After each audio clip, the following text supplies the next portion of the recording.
Voilà, bonjour à tous. Aujourd'hui, j'ai l'immense plaisir d'être des vôtres et certainement pendant plusieurs semaines, nous allons ensemble parcourir ce que nous appelons les psaumes messianiques. Psaumes messianiques simplement parce que ça parle de Jésus-Christ. Il en existe une belle panoplie, le psaume 2, le psaume 8, 16, etc. Donc nous allons essayer, par la grâce de Dieu, d'en parler. Alors il faut dire que quand on dit psaume messianique, ça voudrait dire, comme vous l'entendez, que ça parle du Messie, de Jésus-Christ.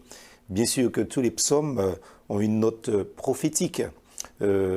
Presque chaque aspect de la prophétie de chaque psaume fait allusion d'une certaine manière à Jésus-Christ, mais il existe des psaumes qui parlent de manière beaucoup plus concrète que du Seigneur, de Dieu, du Messie, Jésus-Christ. Donc, aujourd'hui, nous allons faire l'introduction générale et nous allons parler du psaume 2. Alors, j'ai 5 points à voir avec vous dans ce psaume 2. Le premier, c'est la rébellion générale contre Dieu et contre son roi, donc Jésus-Christ, le Messie. Deuxième point, c'est la réponse du Dieu souverain.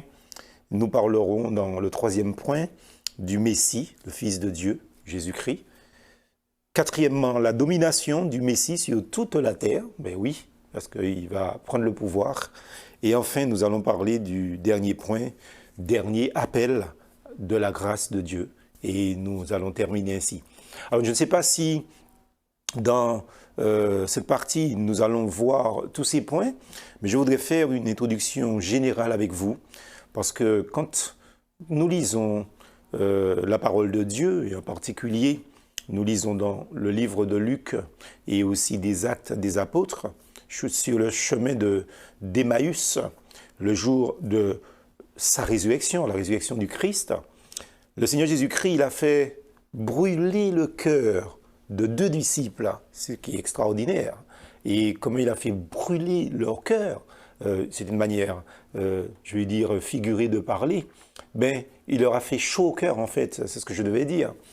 C'est simplement parce que Christ leur a parlé des Écritures. Et même avant d'ouvrir la parole de Dieu, de la lire déjà, ça nous montre en tant que chrétiens, en tant qu'enfants de Dieu, comment nous devrions accrocher les personnes à nos lèvres quand nous leur parlons de Dieu. On devrait les faire, je veux dire, leur donner envie de désirer, de rester là pour nous écouter et bien sûr de donner gloire à Dieu en acceptant le Christ, le Messie que nous voulons honorer par ces études. Donc, en l'écoutant et en donnant sa vie donc au Seigneur. Et dans Luc chapitre 24, au verset 27, je ne lis pas entièrement le texte, mais il nous est dit que le Seigneur leur a expliqué l'Écriture, toutes les Écritures, les choses qui leur concernent. C'est pour ça que nous parlons donc des psaumes messianiques, les choses qui leur concernent. Et je crois que parler de l'Évangile, le vrai Évangile, n'est-ce pas? Donc, c'est parler de Jésus-Christ. Et c'est ce que nous voulons faire sur Graphée TV au travers de toute cette série d'émissions que nous aurons dans les jours, les semaines à venir. Luc 24 nous dit que Christ leur a parlé de lui en expliquant dans toutes les Écritures les choses qui le concernent.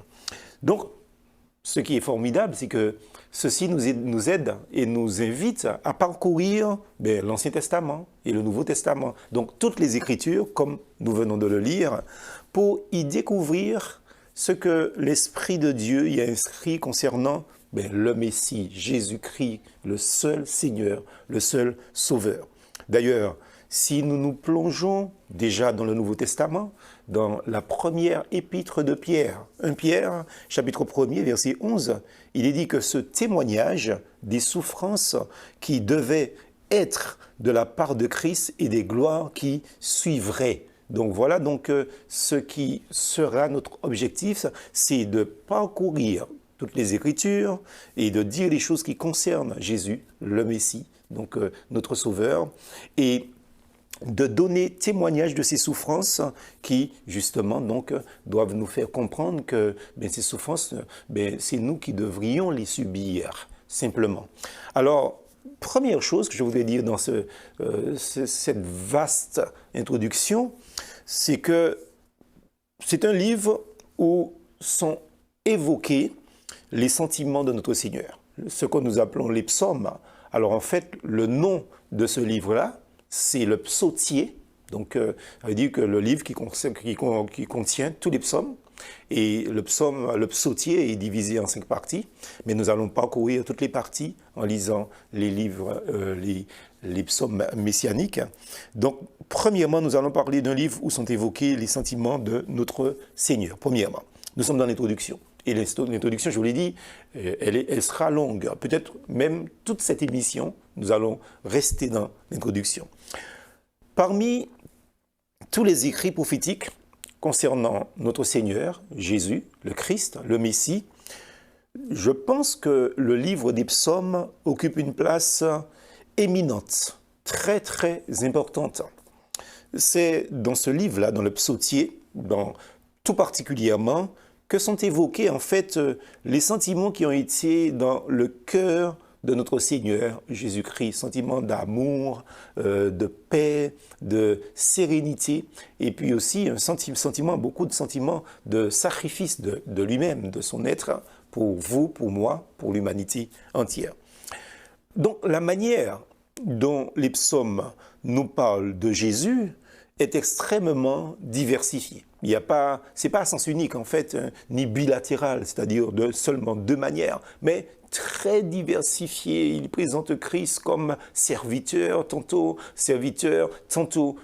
la brebis, l'agneau de Dieu, le crucifié, l'homme de douleur, etc., etc. Donc c'est très diversifié. Alors certains d'entre eux, je parle des psaumes, l'ont en vue du commencement à la fin. Quand nous lisons le psaume, nous en parlerons dans une autre émission du psaume 22, qui est un psaume messianique, eh bien, du début à la fin, il est parlé de Jésus-Christ. Tandis que dans d'autres psaumes ne font allusion à lui que dans quelques versets. Par exemple, quand nous allons étudier le psaume 31, dans une autre émission encore, eh bien, vous verrez que tout simplement, il n'y a que quelques versets dans le psaume 31 qui parlent de Jésus-Christ, contrairement au psaume 22, qui, l'ensemble du psaume, il est question de notre Seigneur, de notre Sauveur, Jésus-Christ. Par ailleurs, certains psaumes nous le présentent de façon directe, mais très directe, en des termes qui ne peuvent s'appliquer qu'à Jésus-Christ et à personne d'autre. C'est le cas du premier psaume que nous allons étudier, c'est le psaume 2, il ne s'agit que de Jésus-Christ et de personne d'autre. Tandis qu'il y a quelques autres psaumes qui nous le présentent de façon assez typique, à travers les expériences de sa vie, à travers ses sentiments, et parfois à travers les sentiments de l'auteur inspiré même du psaume, comme dans le psaume 18 par exemple, on voit les sentiments de l'auteur qui s'exprime concernant son Messie, notre Messie, son Seigneur. Et il y a aussi ceux dont la bouche desquels donc aussi il met des paroles de gratitude. Et puis il y a des psaumes qui sont assez ardus dans leur contenu. Donc ça c'est notre premier petit point dans cette introduction, un livre où sont évoqués les sentiments du Seigneur. Je voudrais parler d'une deuxième chose, un petit B, on a vu le petit A, petit B, un livre essentiellement israélite et prophétique. Donc, il faut dire que le psautier parle essentiellement, c'est destiné essentiellement aux Israélites, qu'on le veuille ou pas, parce que écrit par des Israélites, aujourd'hui on dit Israéliens, mais au temps biblique, c'était Israélite, donc destiné à eux et prophétique. Parce qu'il est important pour nous de remarquer cela. Ce livre-là est essentiellement israélite, je me répète, et prophétique. Cela n'empêche pas que nous, les croyants des temps modernes, hein, de 2024, nous sommes en 2024, 21e siècle, et aussi ceux qui nous ont précédés après l'histoire de l'Église, après les pères de l'Église, au Moyen Âge, au temps de la Réforme aussi. Donc tous les croyants, ça n'empêche pas que ces croyants de tous les temps trouvent, comme nous, dans ce livre-là, une source, mais vraiment inépuisable d'encouragement, une source de consolation, une source d'instruction. D'où justement nos émissions sur Graphé TV pour parler du Messie au travers du psautier. Et je parle aussi de source d'encouragement parce que, effectivement, la lecture des psaumes, par exemple, simplement, nous encourage, nous édifie, nous fortifie, nous donne du punch, comme on dit, hein, comme disent les jeunes, ça nous booste aussi pour pouvoir marcher dans la foi. Et puis, quand on passe des moments difficiles, évidemment, le psautier aussi a des paroles de consolation, comme quoi que l'Éternel est mon berger, je ne manquerai de rien. Par exemple, hein, ça c'est pas un psaume, je veux dire, que nous allons voir tout de suite, et puis il y a les instructions, comme par exemple le psaume 119 qui est totalement consacré à la parole de Dieu. Mais pour en profiter pleinement, du message du psautier, de ce livre des psaumes, il nous est avantageux de distinguer clairement donc les diverses dispensations de Dieu, c'est-à-dire les diverses périodes de Dieu, c'est-à-dire les différentes époques dans lesquelles Dieu s'est révélé à Israël, mais aussi à l'humanité, et aussi distinguer leur caractère distinctif. Les psaumes, comme toute l'ancienne alliance, appartiennent à la dispensation de la loi. Ça, il faut vraiment que nous l'ayons en tête, que nous ne l'oublions pas du tout, parce que c'est important que nous ne puissions pas confondre les genres pour notre pratique de croyants, notre pratique chrétienne. Donc, c'est une période qu'on appelle la dispensation de la loi, dans laquelle Dieu s'était révélé à un seul peuple. Donc, il faut que ce soit clair dans la tête du lecteur et aussi des auditeurs qui nous écoutent en ce moment. Donc, et ce seul peuple, mais disons-le, c'est le peuple d'Israël qu'il avait choisi pour être son peuple à lui seul sur la terre. Mais dès les origines de ce temps, Dieu avait annoncé à Abraham la bonne nouvelle que les bénédictions qu'il voulait accorder à Abraham, à ses descendants, Israël, Jacob, Isaac, etc., le peuple d'Israël, donc, ces bénédictions dépasseraient ces étroites limites géographiques du peuple d'Israël, du peuple élu, et ces bénédictions seraient pour toutes les nations. C'est écrit, ce que nous disons là, en Genèse, chapitre 17, verset 5.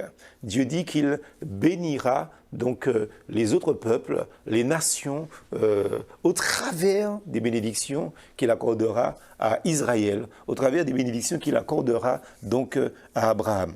Et puis, une dernière chose pour ce petit B dans notre introduction des psaumes, Dieu avait aussi annoncé que sa grâce allait être proclamée et que l'homme y aurait part sur la base de la foi. Galates chapitre 3, verset 8. Donc le texte nous est montré là à l'instant. Donc nous voyons comme quoi que Dieu veut bénir Israël. C'est pour ça que le psautier est très important pour nous dans notre lecture. Dieu veut bénir Israël, mais il veut bénir aussi le monde entier, les autres peuples, les autres nations, les autres croyants du monde entier. Et c'est pour ça que dans Galates chapitre 3, au verset 8, justement, donc, nous avons ces belles paroles écrites par l'apôtre Paul. Un petit C, donc un troisième point, je veux parler de la dispensation de la grâce qui succède à celle de la loi. Puisque nous avons vu dans le petit B que le psautier a été écrit à l'époque de la dispensation de la loi. Maintenant, petit c, la dispensation de la grâce, ou l'époque de la grâce, si vous voulez, qui succède à celle de la loi. Cette nouvelle dispensation est fondée sur l'œuvre de Jésus-Christ à la croix du Calvaire. Bien sûr, il y a son témoignage, il y a son ministère pendant les 3 années, il y a aussi donc sa mort, il y a sa crucifixion et aussi sa résurrection. Mais nous disons bien que cette dispensation est fondée sur l'œuvre de Christ à la croix, c'est-à-dire à son sacrifice unique, qui était un sacrifice nécessaire pour que le pécheur puisse être justifié.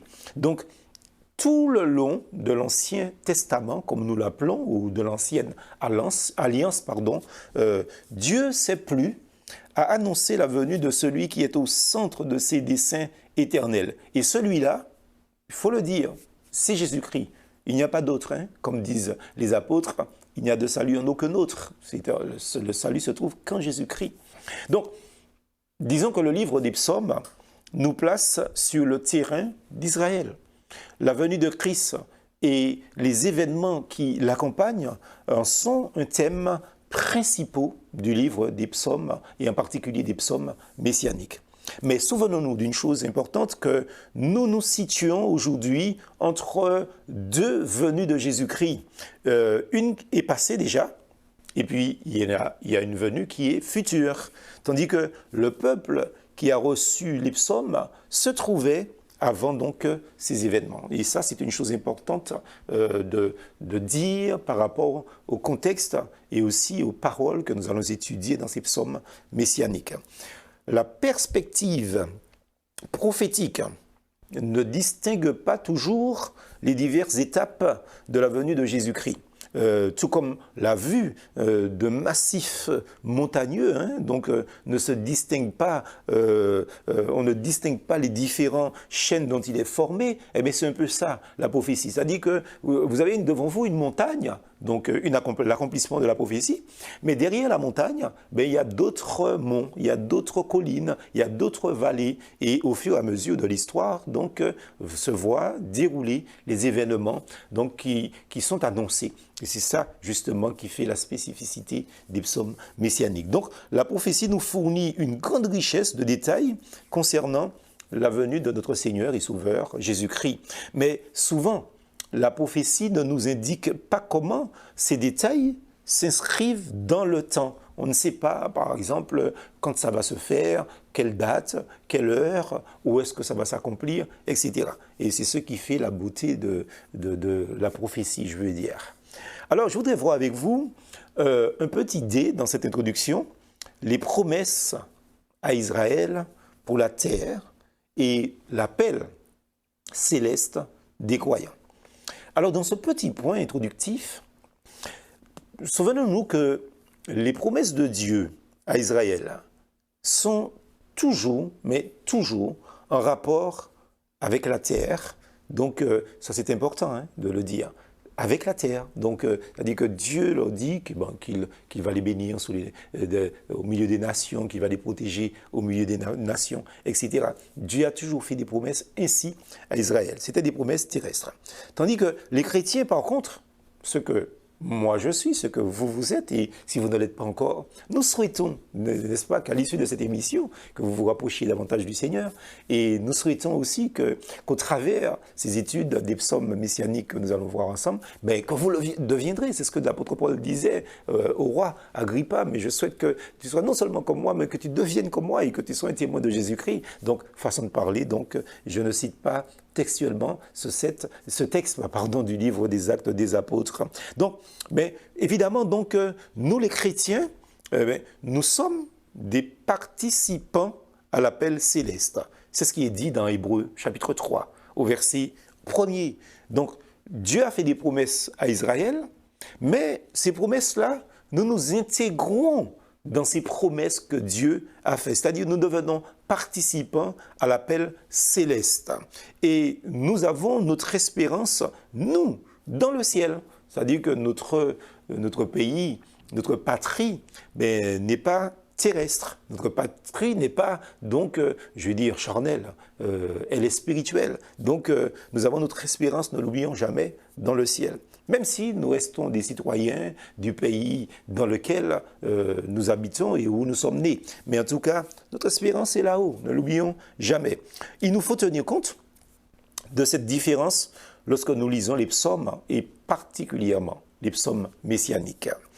À Israël, Dieu avait promis un royaume de paix terrestre, un royaume de justice, un royaume de gloire sur la terre. Et la personne du roi, le roi d'Israël, est évidemment était évidemment au centre de ces révélations-là. Et prophétiquement, le roi, par exemple, le plus connu des rois d'Israël, David, hein, n'est-ce pas?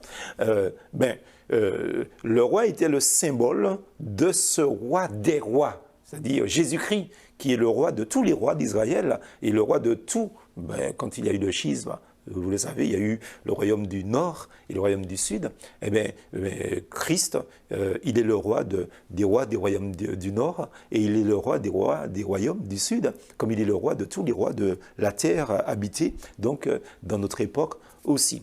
Donc, en tant que chrétiens, nous devons nous pencher avec bonheur sur ces communications, bien qu'elles concernent l'établissement d'un royaume terrestre auquel nous n'aurons pas directement part, parce que notre cité n'est pas d'ici, car rien de ce qui concerne la gloire de notre Sauveur ne doit nous laisser donc indifférents. Le psaume premier est déjà, pose quelques jalons essentiels justement à ce que nous disons. Parce que ce psaume distingue d'une part les justes, c'est-à-dire, quand nous parlons de justes, nous parlons des hommes pieux, ceux qui sont attachés à la loi de l'Éternel, à la parole de l'Éternel, donc à l'Éternel lui-même. Au commencement était la parole, et la parole était avec Dieu, et la parole était Dieu, nous dit Jean dans son premier chapitre. Donc, les justes, qui sont en fait non pas justes parce qu'ils font des choses pour devenir justes, mais ils sont déclarés justes au travers de Jésus-Christ. Et puis, d'autre part, donc il y a les justes, et puis les méchants, c'est-à-dire les pécheurs, les moqueurs, comme dit la Bible. Et là, quand il est question de méchants, il n'est pas question de personnes scélérates de manière littérale. C'est simplement parce que c'est une qualité donc spirituelle, si on peut parler de qualité aussi. Donc, le jugement va venir sur la terre. Au verset 5 dans le psaume 1er. Dieu va juger la terre et les méchants seront balayés, mais vraiment balayés. Donc les justes, eux, vont subsister. Dans d'autres psaumes, tels les psaumes 3 et aussi 4, etc., il y en a d'autres, d'autres psaumes montrent que les hommes pieux, ils auront à souffrir en attendant la délivrance que le Messie donc leur apportera. Alors, pour conclure cette grande introduction pour tous ces psaumes messianiques que nous allons voir, je voudrais rester, même si c'est l'introduction, sur le dernier point, petit e, qui sera le reste fidèle d'Israël, qui est un sujet général des psaumes, le reste fidèle d'Israël. Les fidèles qui attendent cette délivrance, et plus particulièrement ceux qui, au temps de la fin, demeureront fidèles, attachés à la parole de Dieu, attachés aux valeurs d'ordre moral et spirituel, au milieu de toutes les tribulations qui sont déjà en route d'ailleurs. Vous voyez comment les chrétiens sont persécutés, comment les chrétiens sont malmenés, toutes les mœurs qui ont explosé, tout est permis, etc. Et le Seigneur nous dit que nous devons rester fidèles jusqu'à la fin. Nous les fidèles qui demeureront fermes au milieu de toutes ces tribulations, mais les plus atroces, les plus grandes, évidemment, donc, nous serons, par la grâce de Dieu, récompensés. Nous serons honorés. Et évidemment, donc, cette délivrance aussi constitue ce que la prophétie appelle est en faveur de ce petit reste, ce résidu d'Israël, comme il est dit dans Ésaïe 4, au verset 3. Il est question d'un résidu, c'est dit encore dans d'autres textes, donc par exemple au au chapitre 10, versets 20 à 22, mais nous restons sur Ésaïe 4, verset 3, où il est question d'un reste, d'un résidu, de personnes minoritaires. Et on a vraiment l'impression que c'est ce qui se passe en ce moment. Le monde entier va dans tous les sens, hein, et les chrétiens, les enfants de Dieu, l'Israël céleste, si on peut parler comme ça, le résidu semble minoritaire. Ce résidu doit rester fidèle. Celui que Christ a appelé un petit troupeau. D'ailleurs, il a dit cette phrase admirable: ne crains point, petit troupeau, car le Père a trouvé bon de vous donner le royaume. Ce petit troupeau craint, parce qu'on est craint, parce que nous avons avec nous la puissance de Dieu, la parole de Dieu, la puissance du Saint-Esprit, la prière. Nous nous attachons à Christ et nous nous attendons simplement à lui et à personne d'autre. Et c'est ce résidu qui finalement prend la place du peuple d'Israël. C'est ce résidu qui reçoit toutes les bénédictions promises aussi. Alors on peut dire que, en conclusion, que le sujet général des psaumes, c'est le résidu, le faible reste d'Israël, c'est son histoire, ce sont ses souffrances, les cris de détresse de ce peuple, sa repentance, sa délivrance, ses louanges aussi que nous exprimons à travers de notre témoignage, soit occulte, soit quotidien aussi. Et dans ce contexte, le Messie, c'est-à-dire Jésus-Christ, a une place de premier plan. Notre propos ne sera pas d'entrer dans l'histoire prophétique du résidu, ni d'étudier l'enchaînement des psaumes, mais de parler du Messie. Nous considérons quelques psaumes, donc nous allons considérer dans les émissions à venir quelques psaumes ayant surtout le but d'y chercher Christ, notre Seigneur, le Messie, donc que Dieu a promis au monde entier. Que Dieu bénisse sa parole. Amen.